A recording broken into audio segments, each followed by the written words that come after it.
Y hasta la semana pasada, el gobierno mantenía algún tipo de expectativa en destrabar los 2.000 millones de dólares que quedan pendientes de lo acordado con el FMI, a partir del cual, bueno, la primera revisión de las metas, con la primera revisión de las metas establecidas en el acuerdo, se iban a liberar 2.000 millones de dólares para la Argentina. Esa revisión, las metas, el corte de las metas fue el 15 de junio. Argentina cumplió holgadamente la meta fiscal, según los asientos contables, por supuesto. No emitió, con lo cual también la meta cuantitativa de emisión la cumplió, y no así la de reservas, que quedó muy lejos, quedó a 4.000 millones de dólares de poder cumplirla al 15 de julio. La segunda revisión es en septiembre. Si no logra comprar reservas, o sea, de continuar por este sendero en el que no compra, en tanto y cuanto el dólar no vaya al piso de la banda, posibilidad que luce cada vez más lejana, ¿no? Imaginarse hoy un dólar a 980 pesos. De continuar así, ya para septiembre va a estar cerca de los 7.000 millones de dólares abajo de la meta, de la meta, porque en negativas es peor más, el cuadro, claro, de la meta. Y más de 9.000 millones a diciembre en caso de que se anualice como pretende el gobierno. ¿Qué pretende el gobierno? Que el fondo conceda esta dispensa, que se llama waiver, que es una especie de perdón, y en lugar de considerar la meta de reservas trimestral, le diga, bueno, cumplime el anual y en diciembre vemos.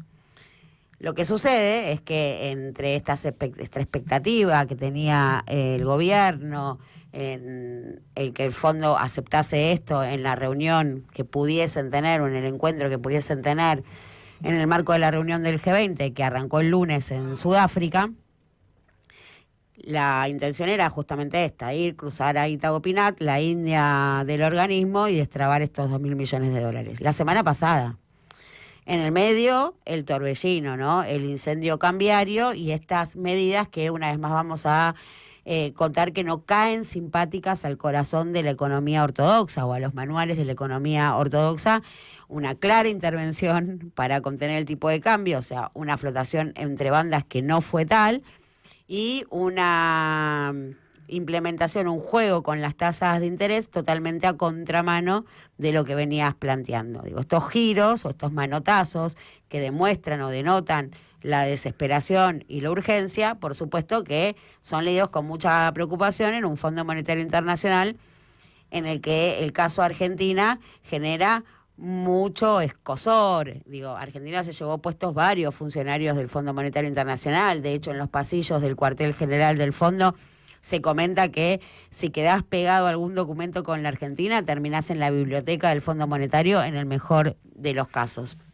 Por eso es que en esto que se llama Staff Level Agreement, que es básicamente el acuerdo que llegan el board, que son los directores del fondo que representan a los países, siempre hay un apartado donde se cubren, dejan esto de difícil cumplimiento, por ejemplo. Esto de dejar escrito que es de difícil cumplimiento es una autoincriminación. Ahora, ¿qué sucede? Que no hay un organismo un tribunal que de alguna manera audite o pueda resolver, ¿no? O dirimir conflictos o de alguna manera violaciones a su propio estatuto. Si el Fondo Monetario viola su propio estatuto, ¿qué juez determina? ¿En qué corte? ¿En qué tribunal? No existe. Ese ámbito no existe para el Fondo Monetario Internacional, que lo que tiene son departamentos y auditorías internas.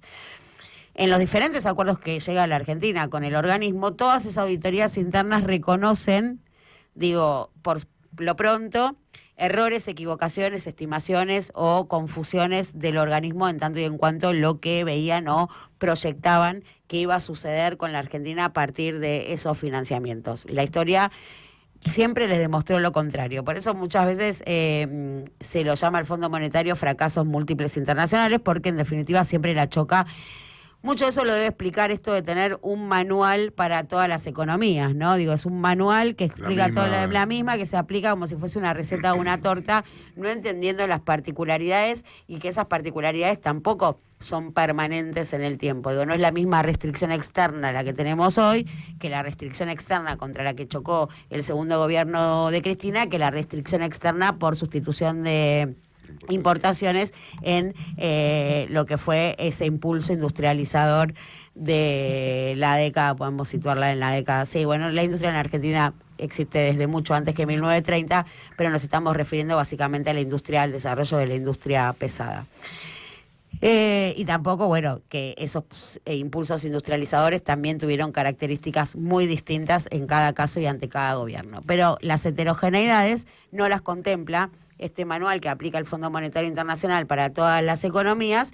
Y respecto a la economía argentina, que hay un dicho en la Academia Económica que es: existen 4 formas de entender la economía: la heterodoxa, la ortodoxa, la japonesa y la argentina. La Argentina particularmente tiene esto del bimonetarismo que la hace tan particular, que es que justamente el dólar te empuja todos los precios o funciona como referencia de todos los precios de la economía, y por eso decimos que los acuerdos con el Fondo Monetario Internacional son inflacionarios, porque esta es la lectura de la que carece el fondo, entender a la inflación como un fenómeno consecuencia del dólar. No lo puede entender por su literatura, por su dogma, por sus anteojeras ideológicas. No hay forma de... Y eso es lo que explica, por supuesto, la resistencia, al acuerdo que firmó Martín Guzmán, porque desde este lado de la biblioteca se entendía que iba a derivar en un proceso inflacionario, que es efectivamente lo que ocurrió, más allá de los compromisos de pago, de que el año que viene sea impagable, de que siempre es una espada de Damocles que circunscribe cualquier capacidad de maniobra y autonomía de los gobiernos locales, porque estás atado a los compromisos de deuda. El componente inflacionario que tiene el acuerdo con el Fondo Monetario Internacional no es leído cabalmente por la literatura ortodoxa. Sí. No, te iba a preguntar, porque una de las cuestiones que siempre uno ve o lee es que total se trata de rollover, no se trata de nueva toma de deuda. Lo que te prestan, entonces no influye en la deuda, no genera ningún tipo de condicionamiento. Bueno, eso es discutible, pero es cierto que si uno va, y hoy hay una interesantísima nota de Germán Fermo en El Cronista de hace un par de semanas, donde efectivamente es así. Si uno va a ver las cuentas de los países, ninguna cuenta está ordenada. Son deficitarios comercialmente, como el caso de Japón, que Japón tiene una balanza comercial deficitaria en 110.000 millones de dólares. Es el déficit comercial de Japón. Bueno, ¿qué lo sostiene? El vínculo estrecho con Estados Unidos. Ninguna de las cuentas está acá, y todo es un financiamiento de deuda. Todos los países son deudores, porque así funciona. Y es cierto que no importa cuánto es tu nivel de deuda, si vos siempre tenés la capacidad de renovar los financiamientos. Es una suerte de la arquitectura financiera occidental, y esto es lo que dice Fermo, que es un exponente de la economía ortodoxa local, es un tipo que está muy vinculado a los mercados. Y lo dice así, como lo estoy diciendo yo: la arquitectura financiera occidental es un gran acuerdo de esquema Ponzi. Estamos todos de acuerdo en sostener un esquema Ponzi de permanente financiamiento. Lo que sucede es que, por supuesto, hay países que tienen que ser castigados para que esto funcione. Y ahí entra a jugar países como la Argentina, como Venezuela, donde muchas veces hasta incluso las crisis políticas institucionales, como en el caso de Perú, son infligidas justamente para poder sostener al país adentro de ese esquema Ponzi. Dicho esto, sí, si Argentina tuviese el mercado de capitales abierto, lo dice Manuel Álvarez Agis cuando dice: si Mauricio Macri, en lugar de tomarse 50.000 palos de una, hubiese tomado 15.000, quizás podía permanecer 2 mandatos. También es el ritmo y también es para qué usas la falopa. La falopa la usas para ir a bailar y divertirte con tus amigos, o te quedas en el departamento encerrado mirando por la ventana. También, dentro del componente de deuda, porque también hay que decirlo: un mundo que se maneja con deuda, uno no puede cancelar la posibilidad de endeudamiento, y de hecho nosotros tenemos un swap con China, y fíjate cómo es que el swap con China tiene una cláusula de cross default con el Fondo Monetario Internacional. O sea, si nosotros rompemos con el fondo, cagamos con China. Es justamente desentrañar o desmarañar o construir nuevas relaciones o una nueva arquitectura financiera internacional, para la cual Oriente está impulsando o proponiendo la alternativa que justamente pone en discusión todo este ordenamiento, de la cual Argentina en esa discusión se está quedando totalmente afuera, porque mirá que le pidieron entrar en la resistencia, y esto viene del gobierno de Alberto Fernández. Esto no es nuevo, ni se agudiza, por supuesto, con este gobierno, pero la resistencia de Argentina de cobrar un protagonismo en los BRICS viene de muchísimo antes y por supuesto hacia las internas. Pero volvamos al Fondo Monetario Internacional y qué pasa con esta carta que tenía el gobierno.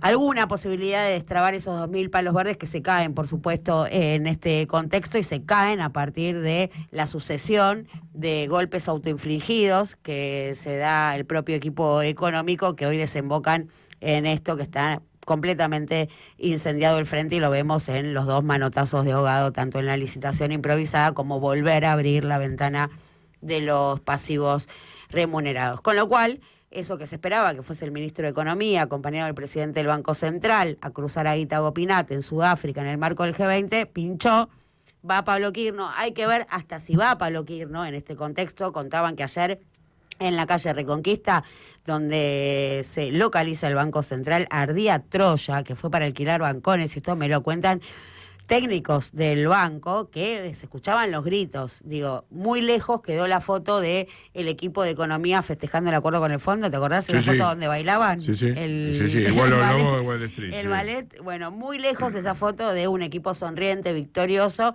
a estar, bueno, por supuesto, las internas a flor de piel justamente cuando se agudizan las situaciones. Lo cierto es que desde la cúpula del gobierno libertario es la hermandad, los hermanísimos impartieron la orden de que no va a haber ningún cambio de gabinete hasta octubre porque no hay que dar ninguna señal y ningún indicio de debilidad institucional, pero no están las cosas bien adentro del Banco Central. Básicamente la discusión es entre Vladimir Berning, el vicepresidente, y Santiago Bausili, el presidente del Banco Central, al tener que tomar estas decisiones que tan costosas son para sus manuales libertarios.